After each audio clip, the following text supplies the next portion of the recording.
8 minutos y bueno, ya hablamos de la fractura que también hay en Movimiento Ciudadano después de que se anunció la precandidatura presidencial de Jorge Álvarez Maínez, la fractura particularmente con este grupo que se conoce como Grupo Jalisco, encabezado por Enrique Alfaro.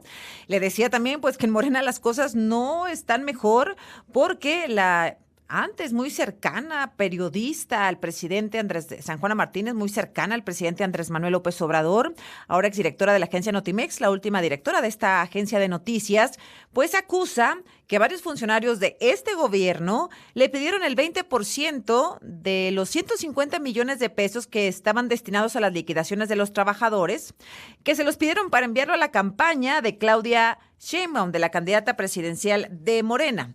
Hoy el presidente fue cuestionado al respecto y le pidió pruebas a San Juana Martínez. Creo que no es cierto.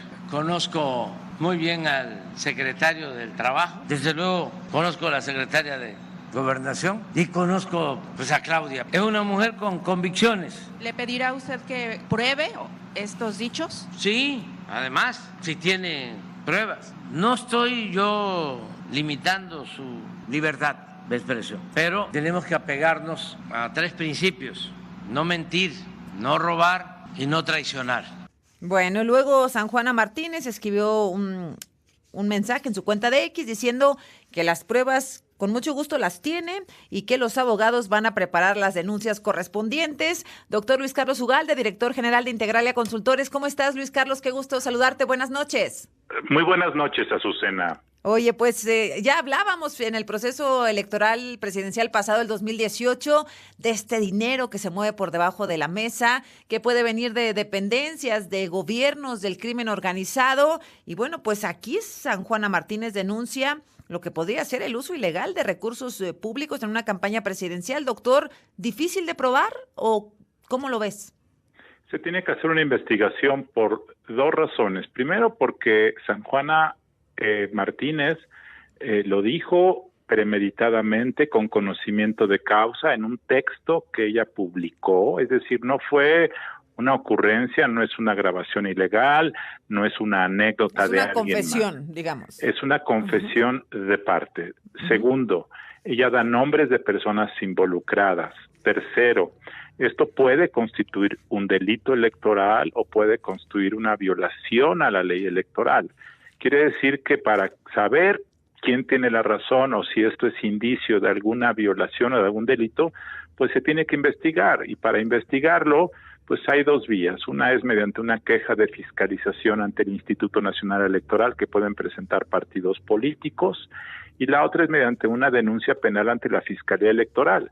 La primera es por posible financiamiento ilegal de una campaña política. El segundo es por el posible violación o delito cometido por un servidor público, que en este caso serían las personas que se mencionan de la Secretaría del Trabajo. Entonces, creo que la buena práctica es investigar, simple y llanamente, sin prejuzgar.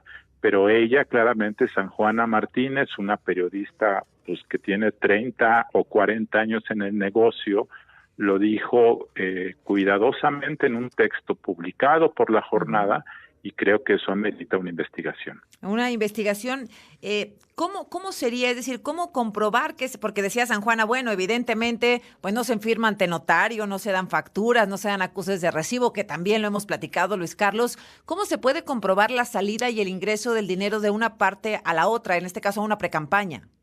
Bueno, primero, pues tiene que hacerse todo un proceso en donde si hay una denuncia o una queja que se presente, pues se tiene que citar a declarar a las partes, se tiene que tomar testimonios.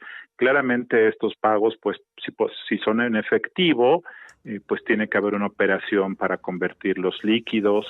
En fin, hay muchos métodos de investigación forense que pueden permitir conocer esto. Puede llevarse mucho tiempo hacerlo. Pero vaya, frente a una declaración de esta naturaleza, lo correcto, lo procedente es simplemente investigar. Si se trató de una marometa de denuncia porque esta persona quería simplemente dañar a alguien, pues entonces habrá que demostrarlo. Si no se trata de eso, creo que hay que indagar. Ojo, en campañas electorales, y tú y yo lo hemos platicado en el pasado, Es común que haya desvío de recursos públicos. Es común, además, que haya financiamiento ilegal de empresarios, contratistas. Esto ha ocurrido y también incluso el crimen organizado. Aquí se trataría de desvío de recursos públicos y esto es importante hacerlo. Hace 24 años, por ejemplo, en estas fechas hubo un financiamiento ilegal del sindicato de Pemex hacia la campaña política del PRI presidencial. Se supo 3 años después.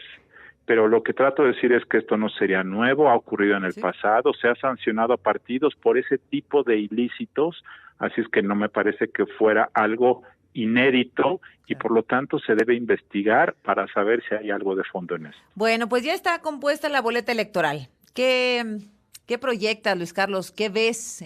Xóchitl Gálvez, Claudia Sheinbaum, Jorge Álvarez Maínez. Bueno, primero, el tema es que las encuestas son claras en señalar que la favorita hoy es Claudia Sheinbaum, que nosotros en Integral estimamos que el posible margen de distancia puede estar entre 15 y 22 puntos.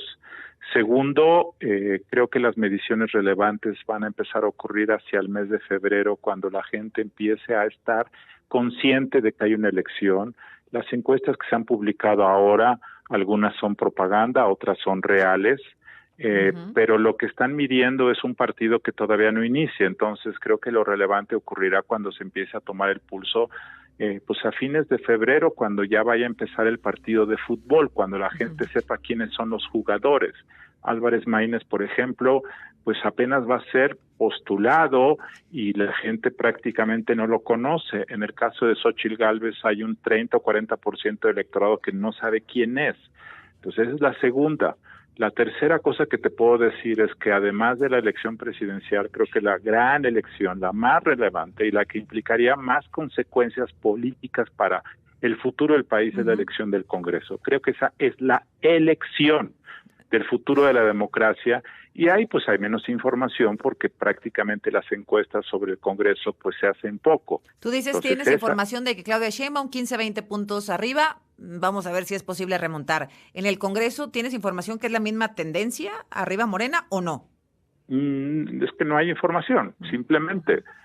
Y la cuestión sobre la mesa será si prevalece el argumento de voto masivo por Morena, el llamado plan C del gobierno, o si prevalece la idea de tener un voto balanceado, un voto cruzado.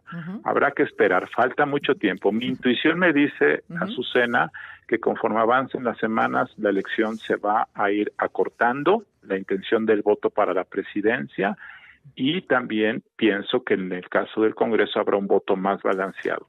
Bueno. Pero creo que falta todavía tiempo para saber. Bueno, pues lo platicaremos, Luis Carlos. Muchas gracias, como siempre. Gracias, Azucena.